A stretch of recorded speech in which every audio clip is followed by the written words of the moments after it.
Assalamualaikum warahmatullahi wabarakatuh. Nama saya Aldo Pratama Delvi.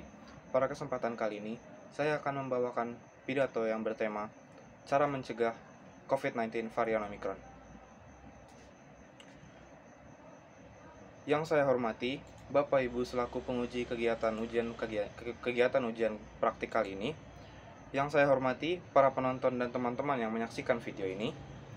Pertama-tama, marilah kita panjatkan puji dan syukur atas kehadirat Allah Subhanahu wa taala yang telah memberikan rahmat, hidayah dan karunia-Nya sehingga kita diberikan kesehatan dan dapat melaksanakan kegiatan ini dalam keadaan yang sehat dan walafiat.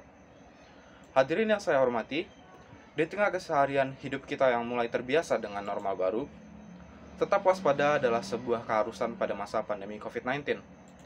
Hal ini karena pandemi masih belum usai. Meski kasus COVID-19 sempat melandai, kita ternyata harus menghadapi varian Omicron yang penyebarannya lebih cepat pada awal tahun 2022.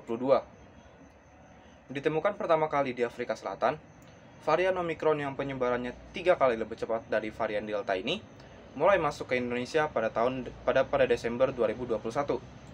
Kini jumlah kasus varian Omicron kian bertambah dari hari ke hari. Hingga 23 Februari, kasus COVID-19 kembali merangkak naik. Terdapat 61.488 kasus aktif yang kini ada di Jakarta.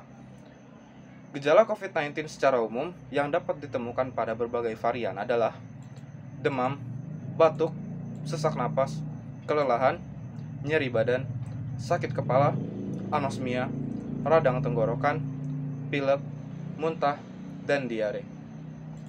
Gejala-gejala itu bisa jadi timbul dengan variasi berbeda pada tiap orang. Pada varian Delta, gejala yang umum yang ditemukan adalah anosmia atau kehilangan penciuman dan pengecap. Sedangkan pada varian Omicron, gejala yang lebih sering ditemukan seperti flu, yakni pilek, sakit kepala, serta radang tenggorokan. Kendati gejala yang ditimbulkannya dikabarkan lebih ringan daripada varian Delta, tingkat penyebaran varian Omicron yang tinggi membutuhkan perhatian dan kewaspadaan ekstra. Umumnya seseorang yang terinfeksi varian ini bergejala mirip flu. Lantas bagaimana kita mendeteksi dan membedakannya?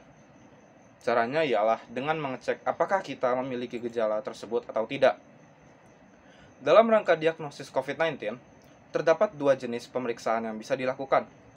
Yang pertama adalah swab test atau RT-PCR. Yang kedua adalah rapid test atau tes serologis. Keduanya memiliki prosedur dan mekanisme yang berbeda dalam menentukan hasil tes untuk didiagnosis. Prosedur rapid test lebih sederhana dan singkat dibanding swab test. Oleh sebab itu, rapid test dapat menjadi solusi deteksi dini yang cepat. Biayanya pun lebih murah. Caranya yang paling umum adalah dengan mengambil sampel darah dari ujung jari. Sampel ini lalu diperiksa dengan menggunakan alat rapid test untuk melihat sistem imun kita. Bila ditemukan respon sistem imun atau reaktif, ada potensi infeksi virus corona. Begitu pula sebaliknya. Hal ini bisa diketahui dalam hitungan menit hingga jam sejak pengambilan sampel. Jika kita merasakan gejala tersebut, ambil langkah aman dengan memeriksakan diri melalui tes PCR atau polymerase chain reaction. Untuk memastikan apakah kita benar-benar terinfeksi COVID-19 atau tidak, apabila kita tidak merasakan gejala apapun, namun kita memiliki kontak erat dengan orang positif COVID-19, lakukan juga tes PCR. Dengan mengetahui apakah kita benar-benar terinfeksi atau tidak, kita bisa melakukan tindakan yang tepat agar varian ini tidak semakin menyebar kepada orang-orang terdekat kita.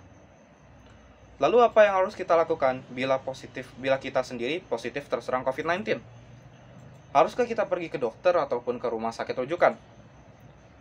Perawatan di rumah sakit diperuntukkan bagi pasien COVID-19 yang mengalami gejala berat dan gejala sedang atau ringan disertai penyakit penyerta yang tidak terkontrol. Sedangkan pasien gejala ringan atau tanpa gejala dianjurkan menjalani isolasi mandiri di rumah. Sesuai protokol yang dikeluarkan oleh Kemenkes RI, Anda bisa langsung memeriksakan diri ke rumah sakit bila memiliki 2 kondisi berikut. Pertama, mengalami demam di atas 37,9 derajat Celcius, disertai gejala penyakit pernapasan seperti batuk, sesak napas, pilek, ataupun sakit tenggorokan. Yang kedua, yaitu pernah kontak dengan orang yang positif COVID-19 atau memiliki riwayat perjalanan atau tinggal di daerah yang endemis COVID-19, baik di dalam maupun di luar negeri. Dalam 14 hari terakhir, bagaimana cara agar kita dapat mencegah penularan virus COVID-19 varian Omicron? Pertama, melakukan vaksinasi. Tahukah Anda, vaksinasi menjadi garis pertahanan terbaik terhadap infeksi. Vaksinasi sebagai langkah dan cara terbaik untuk mencegah penyakit dan kematian. Tingkat vaksinasi yang lebih tinggi juga mengurangi peluang bagi virus corona baru untuk menyebar dan berkembang menjadi varian baru, termasuk Omicron. Yang kedua yaitu ikuti aturan setelah berpergian. Penting juga untuk melakukan isolasi mandiri setelah berpergian ke luar negeri atau ketika mencapai tujuan Anda. Ketiga, mencuci tangan. Cara mencegah varian Omicron selanjutnya yaitu dengan mencuci tangan. Terlihat sederhana, tapi memiliki dampak yang besar bila Anda rutin mencuci tangan. Keempat, meningkatkan kekebalan tubuh. Hal yang tidak kalah pentingnya, tingkatkan imun dengan menjaga pola hidup sehat seperti konsumsi makanan bergizi, perbanyak buah, sayur, dan vitamin, serta berolahraga.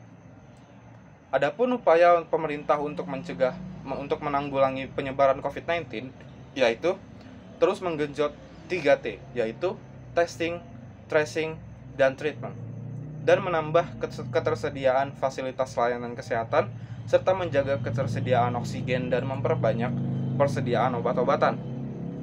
Untuk memperkuat 3T, utamanya dalam meningkatkan tracing, pemerintah mendorong penggunaan aplikasi Peduli Lindungi untuk pelaksanaan digital tracing dan penggunaan aplikasi Silacak untuk meningkatkan tracing yang akan dilakukan tracer di daerah, terutama dari Babinsa atau dari Babin Kamtipnas.